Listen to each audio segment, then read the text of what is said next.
Salut tout le monde, comment ça va bien? J'ai pas d'intro de blague, vous savez, la blague que je fais au téléphone toujours là, voilà, aujourd'hui j'en ai pas. Enfin, en fait, si, j'en avais une, c'était sur l'avortement, mais j'ai décidé de pas la garder. Bon, vous avez vu ma tronche, hein, je sais que je suis bronzé, hein, je suis un peu, mais je reviens de vacances, écoutez, voilà, j'étais chez des amis en Corse. Je dirais que le thème des vacances, c'était principalement l'alcool. Beaucoup de Pietra, surtout Pietra, ouais. Et me voilà donc devant vous avec mon beau teint mat et bien bronzé, pour vous parler d'un nouveau film aujourd'hui, et quel film, quelle merveille, puisque nous allons aujourd'hui parler de ce chef-d'œuvre incontestable du grand écran qu'est E.T. l'extraterrestre. Si vous n'avez pas vu ce film, vous êtes en tort. Si vos enfants n'ont pas vu ce film, ils sont en tort. Car figurez-vous que ce film est dans le top 10 des 50 films à voir avant d'avoir 14 ans, qui a été établi par la British Institute des Anglais, quoi, les mecs qui ont perdu l'euro là. Redécouvrons donc ensemble l'un des plus grands films de Steven Spielberg. Et vous allez voir que si E.T. arrive à rentrer chez lui, eh ben il a bien de la chance parce que c'était quand même pas gagné au départ.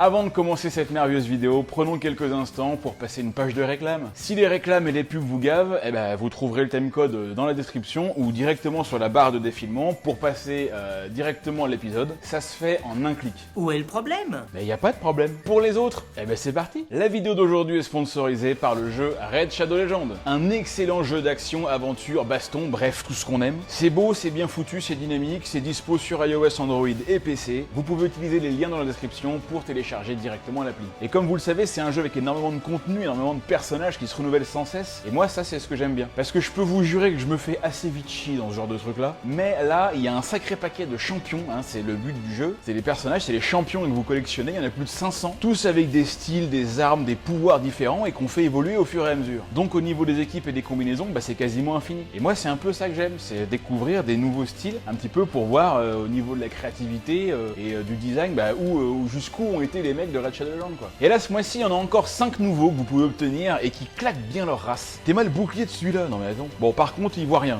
avec sa cloche sur la tête là, mais je peux vous dire, je l'ai testé, il défonce tout. Et le truc vraiment cool, ce sont les boss. Encore une fois, c'est ça que j'aime bien parce que ça déglingue pas mal. Il y a 3 nouveaux boss qui défoncent tout. Je peux vous dire, vous avez intérêt d'avoir une pure équipe si vous voulez en venir à bout. Les styles aussi sont travaillés, les attaques aussi, et ils ont vraiment des histoires en fait. Lui, par exemple, c'est Fyro, c'est le chevalier du feu. C'est un chevalier de Volcar, mais il a tué le roi, donc il s'est fait bannir et maintenant il est condamné à garder le trésor de Volcar. Et justement, faut trouver le moyen de le buter pour récupérer le trésor. Et il faut donc gérer une alliance en trouvant les meilleurs héros qui peuvent frapper la blinde de coups pour lui enlever son bouclier. Il y en a un autre, c'est Thorn Devil. Alors lui, c'est un type random au départ, mais il s'est auto-proclamé plus fort que les dieux. Du coup, ils l'ont enfermé dans un labyrinthe avec une couronne qui le rend super badass, mais qui ne fonctionne que dans le labyrinthe. Il est quand même bien con. Et vous devez le vaincre pour choper des potions magiques. Et lui, son truc, c'est l'attaque, donc faut utiliser des héros qui savent se défendre justement, sinon vous faites marave la tronche. Et ce mois-ci, pour la période estivale, ils ont fait un programme d'événements assez cool, comme les événements de fusion spéciaux, pour obtenir un nouveau boss qui défouraille, ou alors aussi des nouveaux tournois en PVP, donc player versus player, parce que c'est en ligne évidemment, vous savez, vous pouvez rejoindre des clans et affronter des boss avec ou contre des joueurs du monde entier. Donc voilà, vous avez compris que y a du bon,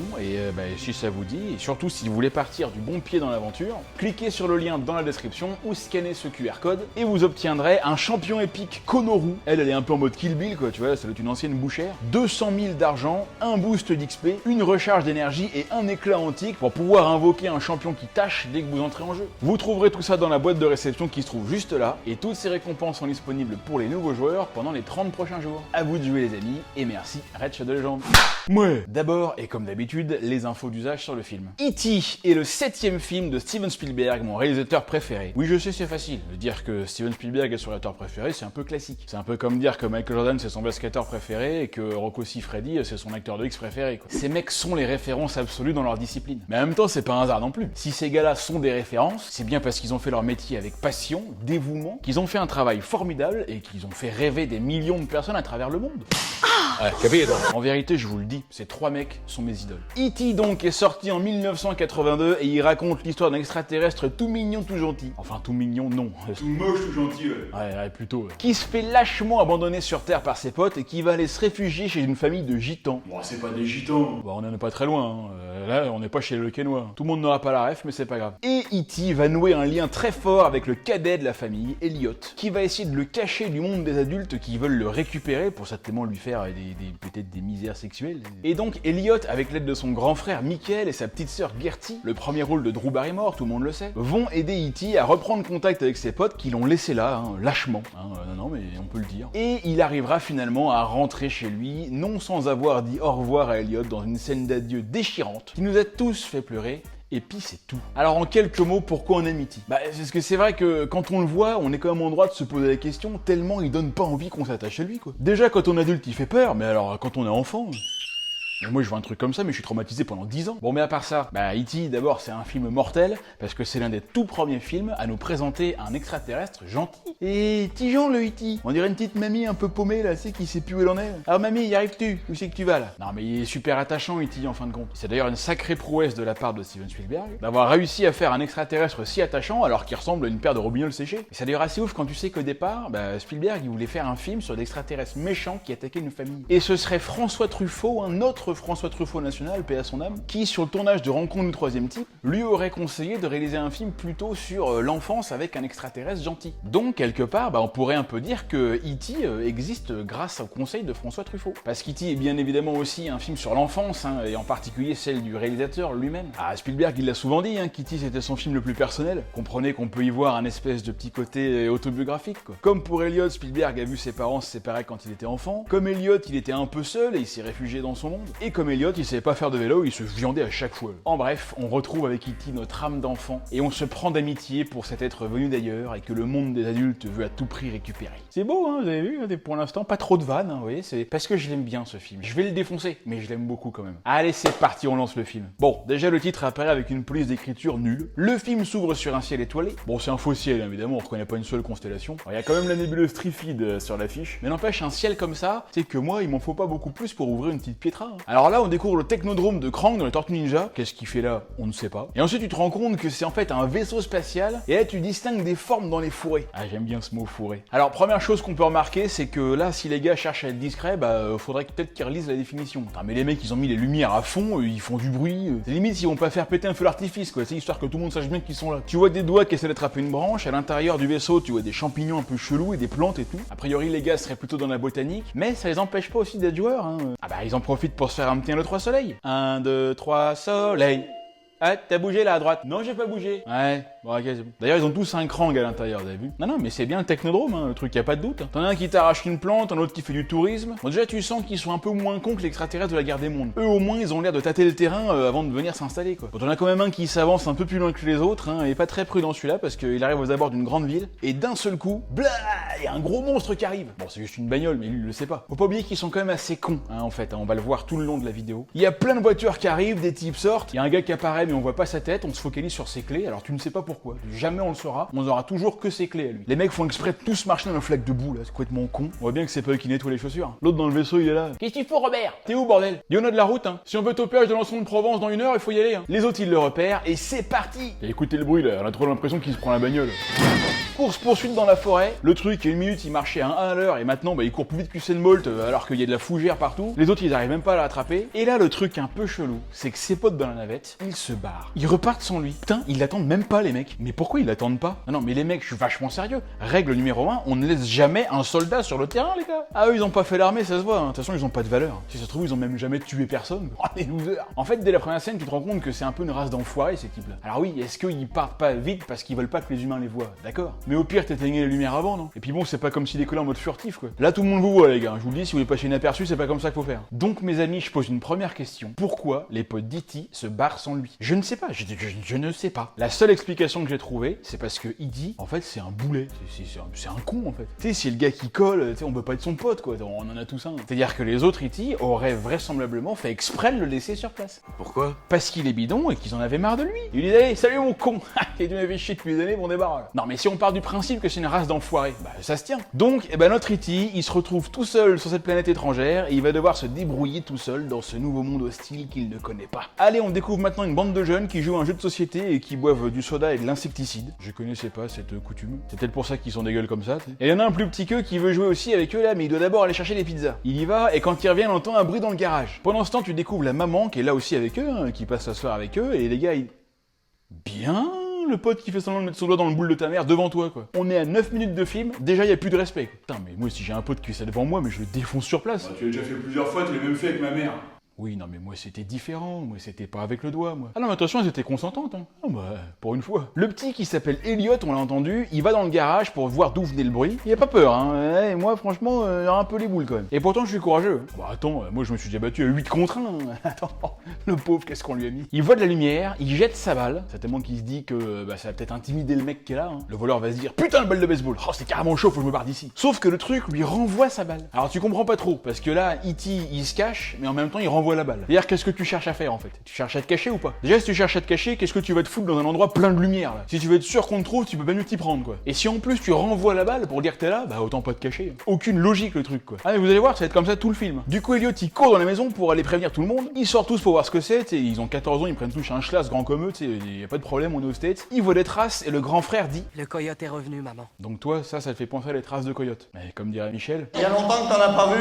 c'est-à-dire que bon, moi je m'y connais pas trop, mais des traces de coyote ça ressemble pas tellement à ça, quoi. C'est plus comme ça, ouais, c'est plus un peu patte de chat, enfin chien, quoi. Ouais. Donc faudra peut-être arrêter de boire du Red anti-moustique, les mecs. Tout le monde rentre, et là tu vois la main du fameux coyote qui apparaît, là. Et oui, c'est bien connu, les coyotes ont des mains à 3 doigts, et ils respirent comme une tortue en train de copuler.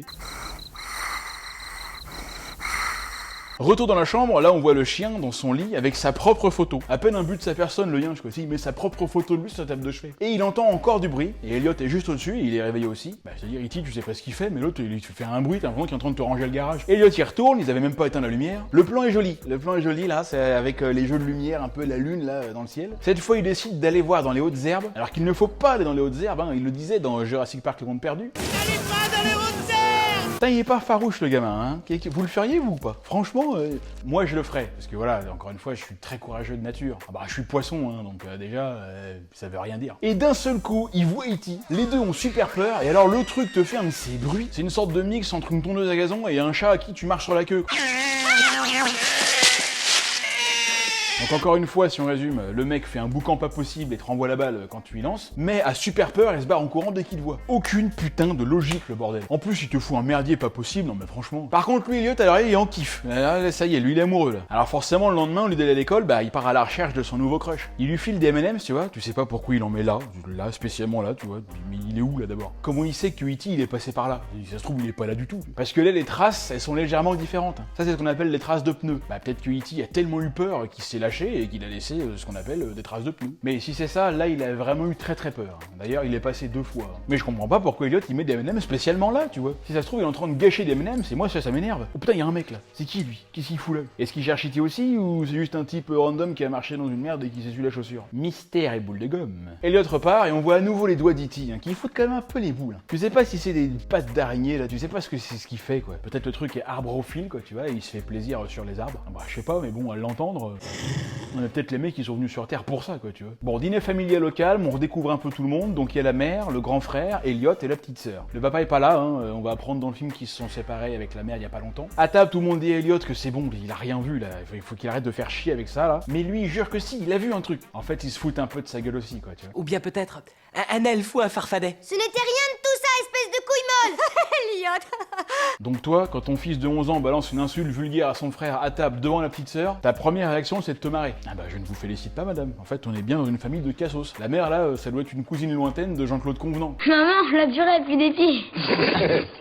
C'est marrant.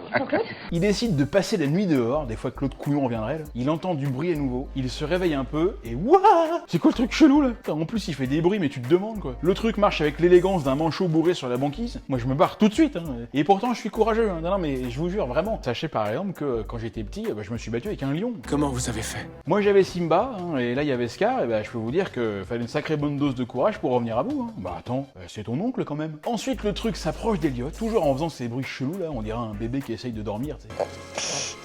Imagine E.T., il s'avance lentement comme ça, il s'approche tout doucement de toi, et d'un seul coup, il te sort dans un français impeccable. Je me demandais si vous voudriez faire l'amour. Et là, qu'est-ce qu'il fait? Il lui rend ses M&M's. Oh, il est gentil, le E.T. Tu crois peut-être qu'on va les bouffer, non? Le truc, il doit avoir la gale, la rage et le cancer du sida, mais jamais de ma vie touché à ces M&M's, ça, putain, c'est un truc à te choper la chiasse du siècle. Du coup, Elliot, il arrive à l'attirer chez lui. Putain, l'autre, il est pas malin.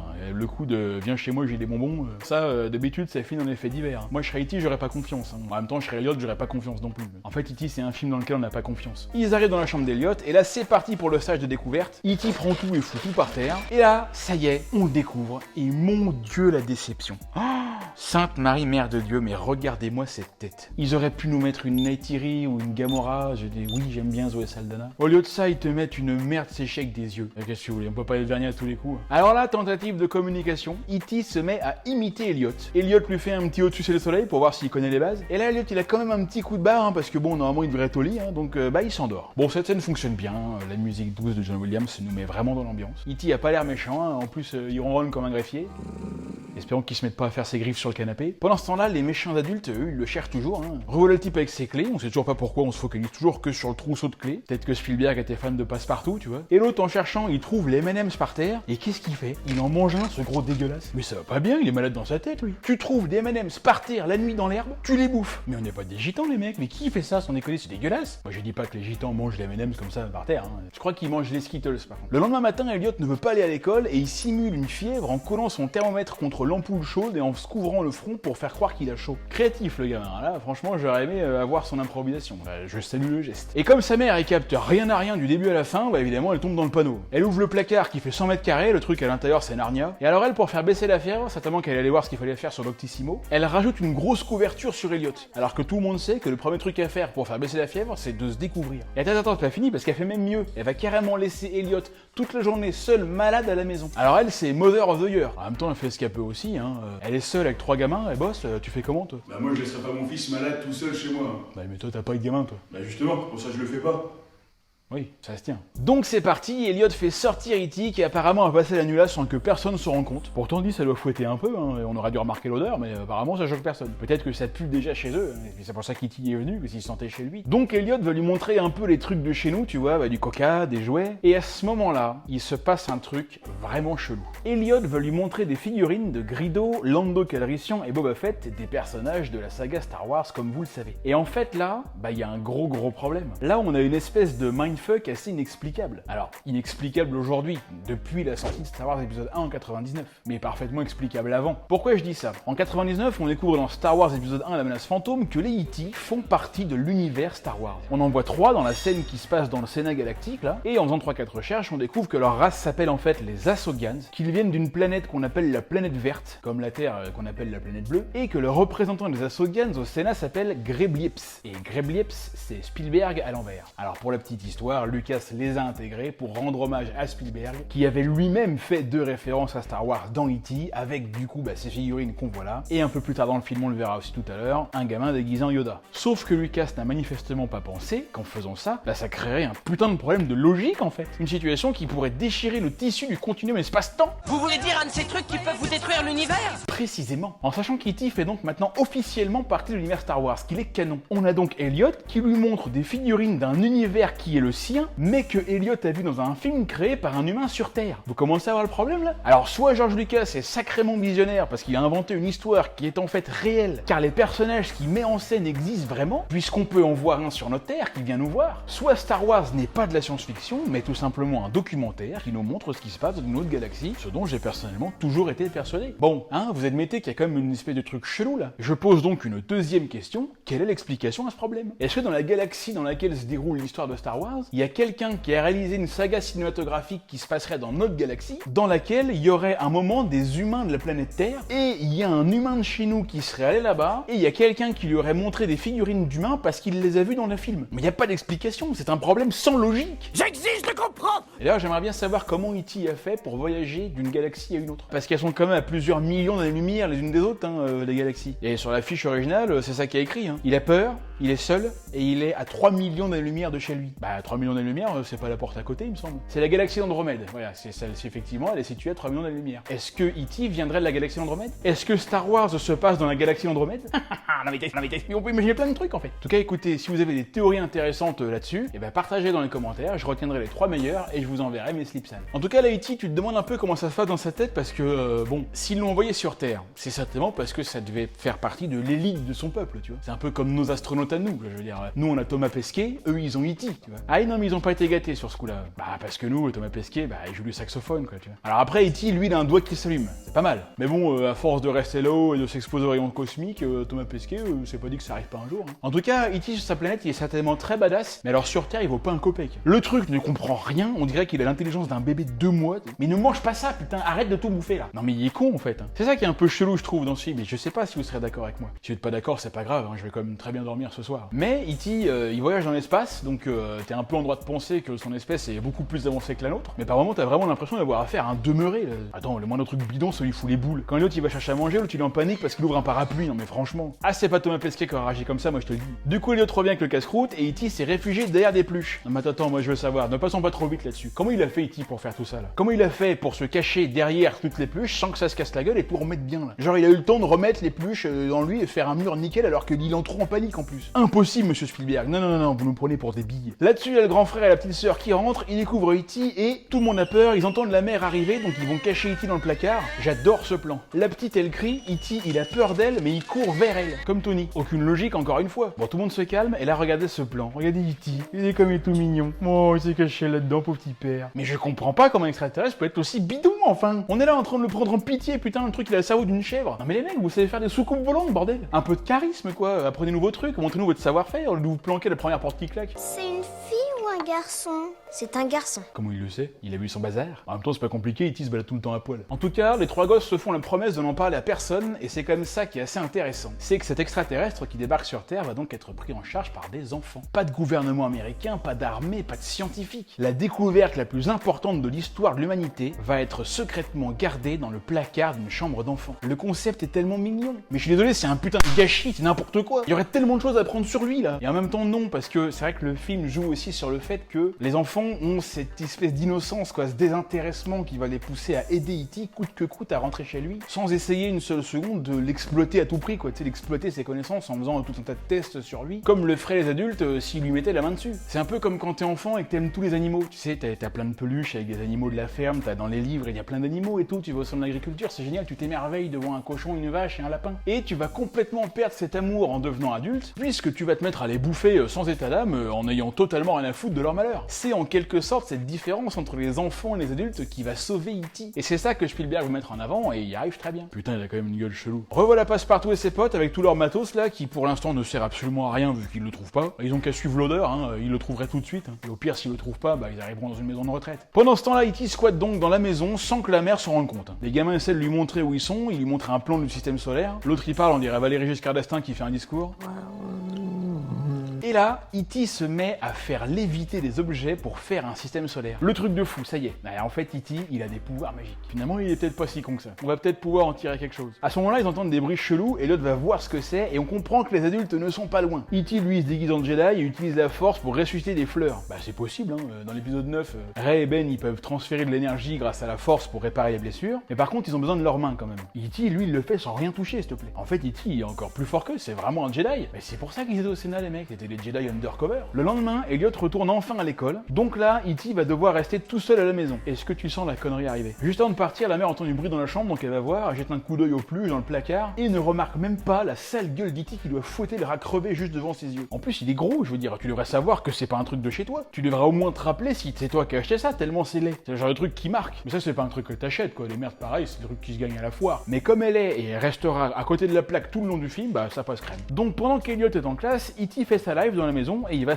dans le frigo. Il goûte un truc mais il aime pas, du coup il jette ça par terre sur le tapis, ce gros porc. C'est comme ça qu'il remercie ses hôtes. Tu sais, c'est un peu le cousin relou là, qui squatte chez toi, là, qui voit rien de sa journée, qui vide ton frigo et qui te pourrit ton appart. Le genre de type dont tu veux te débarrasser le plus vite possible mais tu sais pas comment lui dire. Bah E.T. pour l'instant c'est ça, voilà. La gueule de l'extraterrestre quoi. Si c'est à ça que ça ressemble la vie dans l'univers, bah franchement vaut mieux être tout seul. Hein. Et c'est à ce moment-là qu'on va se rendre compte d'un nouvel élément pour le moins surprenant. E.T. et Elliot sont liés. E.T. boit une bière et c'est Elliot qui rote sous les yeux de cette jolie blondinette qui n'est autre qu'Erika Erika Eleniak. Alors Erika Eleniak, pourquoi je la connais? D'abord parce qu'elle était déjà très mignonne dans E.T., mais surtout parce qu'elle était absolument merveilleuse 7 ans plus tard dans Alerte à Malibu, qui est et restera, comme chacun le sait, la meilleure série télé de l'univers. Du coup, E.T. il commence à en avoir un coup dans le nez et il se prend le buffet. Et Elliot, lui aussi, il en a un coup dans le nez. E.T. se vautre lamentablement par terre alors qu'il a bu une bière, hein. Il tient vraiment pas à l'alcool du tout. Il allume la télé, il se met en mode chômeur du dimanche. Bientôt, il va ouvrir un paquet de chips en se grattant les valseuses. En classe, Elliot va apprendre à disséquer une grenouille, une bien belle pratique qui s'est malheureusement perdue. Vous vous rendez compte, il y a vraiment une époque où on tuait des grenouilles en classe. Et on leur mettait de l'électricité dessus pour voir si les pattes bougeaient toujours. C'est génial. Non mais pourquoi on le fait plus ce truc-là? Monsieur Blanquer, s'il vous plaît, pour la rentrée 2021, rétablissez la dissection de grenouilles, avec même 2 mises à jour. La première, remplacez les grenouilles par des chatons, et la deuxième, faites-le dès la maternelle.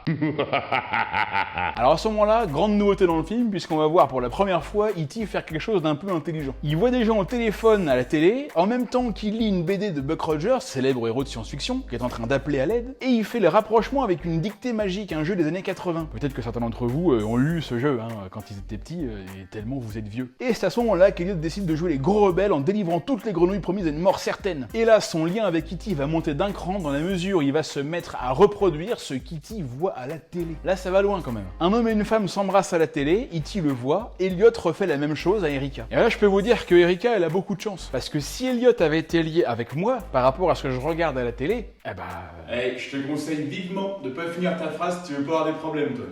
Certainement, certainement. À ce moment-là, la maman rentre à la maison, mais elle est tellement occupée à ranger les courses qu'elle ne voit même pas E.T. qu'elle a sous ses yeux. C'est limite si elle l'évite carrément, quoi. Mais c'est quoi cette merde là? Je veux bien que tu le vois pas, mais au moins tu devrais le sentir, quoi. Au lieu de ça, elle lui met un vieux coup de porte de frigo. Encore une fois, bravo madame. C'est comme ça qu'on accueille les visiteurs de l'espace. Pas étonnant qu'il y en ait si peu qui viennent nous voir. Bon, E.T. il en est où lui?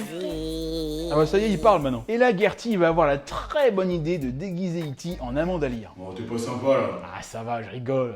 Elle a pas entendu de toute façon. Elle non, mais Jésus oui. Ah ça c'est possible. Lui, ça fait longtemps qu'il m'écoute plus. Non mais il ressemble pas à Amanda Lear. Mais par contre, à mon avis, si tu vas dans certains coins du bois de Boulogne, au rayon des fins de carrière, tu sais, il y a moyen que t'en trouves des un peu comme ça. Et là, E.T. va plus ou moins réussir à formuler une phrase, et pas n'importe quelle phrase. La phrase la plus culte du film. E.T. Maison téléphone. Et oui, E.T. veut téléphoner chez lui. J'espère qu'ils ont le forfait intergalaxie, parce que là, je sais pas comment ils vont faire. Du coup, Elliot et Michael vont dans le garage pour essayer de trouver des trucs qui pourraient servir à fabriquer un radar, et lui ramènent n'importe quoi, genre une scie circulaire. Mais comment tu vas fabriquer un téléphone avec ça? Tout ce que tu vas réussir à faire, c'est te couper le doigt. Ah bah tiens, voilà, évidemment, ça m'aurait étonné. Elliot se coupe le doigt, et là, E.T. allume le sien. Et il va soigner la coupure d'Elliot juste en touchant son doigt. Et on découvre donc qu'il a un doigt qui s'allume. C'est quelque chose qui est quand même ultra pratique. Et à mon avis, sur sa planète, il serait proctologue que ça m'étonnerait pas. Bah c'est super pratique pour être touché rectal par exemple. T'éclaires le chemin en même temps, tu vois, je veux dire, tu fais d'une pierre deux coups. À mon avis, c'est pour ça qu'ils ont inventé le truc. Bah attends, t'as vu la longueur du doigt? Me dis pas qu'ils y ont pas pensé, hein. Bon là, il se passe des trucs, dehors, il y a un mec qui campe devant la maison et qui écoute tout ce qu'ils disent. E.T. lui, il commence à tomber malade, il respire comme Dark Vador. En plus, la plante qu'il avait ressuscitée tout à l'heure, là, elle se remet à faner. Là, il y a anguille sous roche, là. Est-ce qu'E.T. commencerait pas à nous refaire le même coup que la guerre des mondes? Il se rend compte que bouffer des M&M's et boire de la bière terrienne, c'était peut-être pas une si bonne idée. Là, c'est Halloween, et les gamins vont en profiter pour échafauder un plan pour faire sortir E.T. de la maison en le faisant passer pour la petite et en le déguisant en fantôme. Michael est déguisé avec un couteau dans la tête, et E.T. qui est toujours très à l'affût, évidemment, il capte évidemment pas du tout que c'est faux, et il essaie de le soigner, toujours en faisant ces bruits chelous de gros pervers, là. Putain, tu sais pas ce qu'il fait sous son drap là, et moi je veux pas le savoir. Non mais sans déconner, c'est un vrai obsédé en fait. Regarde ça quand il mate la daronne là, en faisant ces gros bruits dégueulasses là.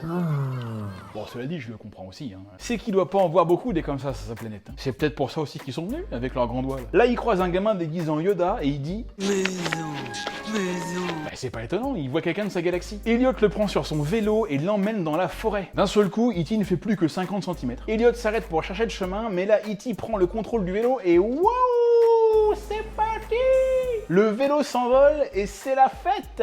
E.T. c'est un truc de ouf, grâce à lui on peut voler. Séquence mythique grâce aussi au super thème musical de John Williams et plan mythique avec E.T. et Elliot qui passent devant la lune. C'est même devenu le logo de la société de production de Spielberg, Amblin, qu'il a pu créer grâce au succès de E.T. Sinon, petite parenthèse, ça choque personne la taille de la lune là. Elle est genre 10 fois plus grosse que la normale quoi. C'est peut-être une super lune bleue de sang. Bien sûr que ça existe. Je sais, je l'ai lu dans un bouquin d'astrologie. Ah bah attends, niveau fiabilité tu peux pas tester. Alors à moins qu'on joue avec la focale de la caméra caméra pour faire apparaître l'une plus grosse et qu'on profite en même temps du fait qu'elle soit basse sur l'horizon, ce qui fait qu'on a souvent l'impression qu'elle est plus grosse alors qu'en fait pas plus grosse du tout, elle a la même taille que d'habitude. Bon, elle peut, selon qu'elle soit proche ou loin de la Terre, ça peut jouer, mais en général il n'y a pas de différence. Sinon là la taille elle est pas normale. Si un soir on voit la Lune avec une taille comme ça, faudra commencer à s'affoler un peu. Bon, par contre ce sera l'occasion de partir à la pêche aux moules parce qu'il y aura des grandes marées. Et puis il y a aussi un truc qu'il faut dire, c'est que autant E.T. il est bon pour les décollages, mais alors pour les atterrissages, faut encore qu'il prenne des cours, hein, parce que là, il est peut-être caché une bière dans son drap là. Ouais, non mais E.T. Boire ou conduire, lui il a choisi. Il paraît qu'au tournage, Spielberg a fait 47 prises. Et après Henry Thomas a décroché le rôle de Sinoc dans les Goonies. Il sort sa table de mixage, il va poser du son, Elliot coupe les arbres pour mettre les projos, le vent se lève et c'est parti, la chouille peut commencer. On sait absolument pas comment, mais apparemment E.T. arrive à envoyer un message dans l'espace. D'ailleurs nous on construit des radiotélescopes gros comme des immeubles pour capter et envoyer des signaux. On envoie même carrément des sondes dans l'espace, et en plus on a pour ainsi dire aucun résultat. Et E.T. avec un disque en métal, une dictée magique, une corde et une fourchette, il t'envoie un message dans une autre galaxie quoi. Ah, c'est ce qu'on appelle un MacGyver de l'espace. Il commence doucement à monter dans mon estime. Il a plus qu'à se faire refaire la gueule et je le prends avec moi. Mais pas longtemps, hein, parce que je dis ça doit cocoter un max. Bon là personne est venu à la chouille d'E.T., hein, ça fait un four. E.T. commence à se dire que ses potes ne viendront pas. La nuit passe et au petit matin, E.T. a disparu. Elliot rentre chez lui en faisant une Gérard Majax. Il est bien derrière le frigo. Attention, là il est pas là. Là, il est là. Ah, il est fort ce Elliot. Faut le retrouver, Mike. Mike prend son vélo, mais il se fait suivre par une voiture méchante. Il arrive à la semer, il faut dire que les autres ils sont pas vifs non plus. Ah, il est monté. Ah non, bah on peut plus rien faire. Hein, non, bah, laisse tomber Franck. Eh viens, on va manger un donut. Et il trouve finalement E.T. complètement arraché dans une rivière. Le mec est fonce-dé en mode coma éthylique. Mike le ramène à la maison et décide de tout dire à leur mère, qu'ils appellent d'ailleurs tous par son prénom, c'est pas pourquoi. E.T. est en train d'agoniser sur le sol, ses enfants sont désemparés à côté de lui. Et là, la mère, elle trouve tout de suite les bonnes paroles. Oh, c'est super. E.T. lui dit... Ah, là, si celui-là est de moi, je devais être sacrément bourré. Du coup, elle prend peur et elle fait ce que tout humain sensé devrait faire à ce moment-là. Elle éloigne les enfants de ce déchet. Mais laissez-le crever, bordel. On sait pas ce que c'est que ce truc, on sait pas ce que ça peut nous refiler là. Si ça se trouve, il a des maladies du fin fond de la galaxie, quoi. C'est lui qui a ramené le Covid. Et là, en ouvrant la porte d'entrée, il voit un astronaute en combinaison. Excusez-moi, c'est ici pour aller sur la Lune? Putain, mais les mouvements des astronautes, quoi, on dirait des gros zombies débiles. Mais c'est quoi ces mecs là, en mode invasion, c'est n'importe quoi là. Vous pouvez pas frapper à la porte comme tout le monde. Bon allez, c'est parti, les grands prennent les choses en main, parce que là, les petits, ils vont réussir à nous le faire crever, là, le E.T. Je comprends pas pourquoi les mecs mettent leur combinaison d'astronaute pour venir le chercher. Je veux dire, tu peux te protéger, quoi, évidemment, bien sûr, tu te mets une combinaison pour pas être contaminé par tu sais pas quoi. Mais tu peux mettre des trucs quand même plus pratiques, non? Les mecs, on croirait qu'ils partent sur la Lune dans 20 minutes, quoi. Du coup, ils construisent un tunnel pour le récupérer, revoilà Passepartout. Lui, il est bon en épreuve, là, c'est des trucs comme ça, c'est toujours lui qui passe devant, là. Et on découvre enfin son visage, c'est l'acteur Peter Coyote, le fameux coyote de tout à l'heure. Les scientifiques posent des questions aux enfants. Bon, dis-moi, il a pas essayé de te faire des trucs bizarres avec son doigt là? Bah si, justement, une nuit j'ai senti un truc bizarre et j'ai entendu dire maison mais j'ai pas compris. Ouais, mais en fait c'est parce qu'il habite près d'un trou noir, c'est pour ça. Il commence enfin tous les tests, putain les mecs ils sont 80 quoi. Petit échange entre Elliot et le coyote, Elliot lui dit que E.T. essaie de contacter les siens pour rentrer chez lui. Et là t'as un gars qui débarque et qui dit: bon les gars, on a trouvé pourquoi il pue hein. Ah ouais, pourquoi? Bah parce qu'il se lave jamais les mains et qu'il est bien proctologue. Bon à ce moment-là, E.T. là c'est la fin. Là ils sont vraiment en train de le perdre. Et en même temps, Elliot, lui, retrouve sa santé. Évidemment, Elliot est très colère, hein. Il leur gueule dessus, il leur enlève tous ses capteurs. Les autres derrière, ils en ont rien à foutre, tu sais, ils se barrent. Tout le monde essaie de le réanimer, mais ça marche pas. Et non, il n'y a pas de réaction. E.T. est mort. Donc voilà, allez, tout le monde en va, alors, allez, c'est fini, terminé, bonsoir. Et parmi les habitants du quartier, on retrouve les potes de Michael du début. Et notamment un qui fait preuve d'une lucidité et d'une présence d'esprit à toute épreuve. Il se passe quelque chose. Toi, t'es un bon, toi, t'iras loin, tu devrais faire détective privé. Petite scène assez émouvante où Elliot dit à E.T. qu'il l'aime et qu'il pensera à lui toute sa vie. Il referme la boîte, mais il y a un truc qui vient de s'allumer. Il reste encore un peu de batterie. Mais bordel, il est pas mort. Tes téléphones maison. Ah putain, par contre, il est encore là-dessus, lui. En fait, Elliot ne veut pas que les autres sachent qu'E.T. est toujours vivant, donc il va essayer de le cacher. Il se fait emmener, il dit à Mike que Kitty est toujours vivant, il remonte dans le tunnel, il croise deux types qu'on a rien à foutre, comme tous les autres. Putain, mais le professionnalisme des scientifiques dans ce film, ça fait peur. Michael est au volant, Elliot est derrière avec E.T., personne ne surveille, il démarre et blah, c'est parti, petite scène d'action bien sympa. Les mecs dans le tube, ils sont en mode ski nautique, ou en mode Buzz et Woody dans Toy Story, ou en mode Mel Gibson dans L'Arme Fatale 4, ça marche aussi. Les trois autres potes, là, ils se préparent à rentrer en scène, Elliot détache le tube et bim, il retrouve les potes au terrain de jeu, E.T. est bien vivant. Remarquez sa taille, hein. Là, il fait bien au moins 1m50, on va dire. Tout le monde arrive à fond, mais c'est trop tard, la bande est déjà en chemin pour ramener E.T. et là, c'est parti! Voici l'une des séquences les plus cultes de l'histoire du cinéma. Qui n'a pas rêvé un jour d'être sur l'un de ces vélos? Putain, cette scène, les gars, elle est génialissime. Les gamins en vélo qui échappent à la police avec un extraterrestre. Ah, y a pas de mots là. J'aurais presque envie de laisser la scène en entier tellement c'est mortel. À un détail près quand même, c'est que E.T. ne fait maintenant plus que 50 cm. Ils arrivent à les semer pendant un temps jusqu'au moment où ils se retrouvent pris au piège. Et là, à ce moment, seule la force peut les sauver. Et comme E.T. maîtrise la force... Et voilà, tout le monde s'envole à vélo, c'est magique, c'est mortel, c'est tout ce que vous voulez. Bon, par contre, vous pouvez arrêter de pédaler, les gars. Là, je pense que ça sert à rien. Dur plan, là encore. Bon, E.T. a enfin appris à gérer l'atterrissage. Ils arrivent au radar, et là, le vaisseau spatial est là. Les potes d'E.T. sont revenus. Ils sont cool, hein, quand même, hein, les mecs. Hein. Moi, je sais pas si je serais revenu. Bah, à mon avis, ils ont dû se faire engueuler. Hein. On leur a dit, non, mais les mecs, ça se fait pas, quand même. Non, c'est abusé, faut aller le chercher. Attendez, c'est le meilleur proctologue de la planète, et on pourra avoir besoin de lui. Hein. La famille arrive pour lui dire au revoir. Gertie est trop triste. Et oui, c'est pas pour rien qu'elle est devenue une chouette actrice, Drew Barrymore. C'est pas du tout parce que c'est la filleule de Spielberg, hein, ça n'a rien à voir, hein, c'est pas ce genre de truc qui aide. Michael lui dit au revoir aussi. Là, t'as la femme d'E.T. qui arrive en robe de chambre. Et donc, Robin, où c'est que t'étais? T'as fait une semaine qu'on cherche partout. T'étais encore bourré dans une rivière. Et là, Elliot arrive. Et mes amis, si vous arrivez à me trouver une scène d'adieu plus émouvante que celle-ci, je vous tire mon chapeau. Non, celle de Frodo et Sam n'est pas plus émouvante. Allez, ils se font un gros câlin. As-tu déjà vu un film qui te montre mieux une possible amitié si forte entre deux êtres si différents? Je ne crois pas. On ferme la grille, on voit la silhouette d'E.T. une dernière fois. Le vaisseau s'en va dans un joli arc-en-ciel. Plan sur Elliot et fin. Et voilà! Au final, E.T. est un film absolument merveilleux, un véritable petit conte de fées, qui nous fait prendre conscience que la beauté est avant tout intérieure et qu'il ne faut jamais oublier son âme d'enfant, car c'est bien elle qui nous permet de continuer à rêver et surtout à aimer peu importe à quoi l'autre ressemble. C'est moi, hein, c'est mon texte. Hein. Non, mais j'essaye. J'ai pas arrêté de dire dans cette vidéo qu'E.T. était moche et que ça me dégoûtait. Vous imaginez très bien que tout ça n'est qu'une blague, et que c'est justement parce qu'E.T. déjoue tous les codes de la perfection physique tels qu'on les a institués sur Terre qu'il en devient aussi intéressant qu'attachant, et ce sont bien les enfants qui le comprennent mieux que personne. Télérama titrait à l'époque, E.T. c'est le remède absolu contre le racisme ordinaire. Et ça veut dire qu'il faut cultiver la différence et non l'indifférence. Même si, bon, c'est vrai qu'il est quand même très moche, hein, je veux dire. Moi je suis pas raciste, et c'est quand même pas plus mal qu'il soit rentré chez lui. Et voilà mes amigos, allez on est bon pour cet épisode. J'espère que ça vous a plu comme d'hab, likez, commentez, partagez, abonnez-vous. Je parle jamais de Tipeee et d'Utip parce que bon, voilà, c'est là, ça m'aide, c'est vrai. Il y a des gens qui m'ont vachement bien aidé récemment, je ne remercie jamais assez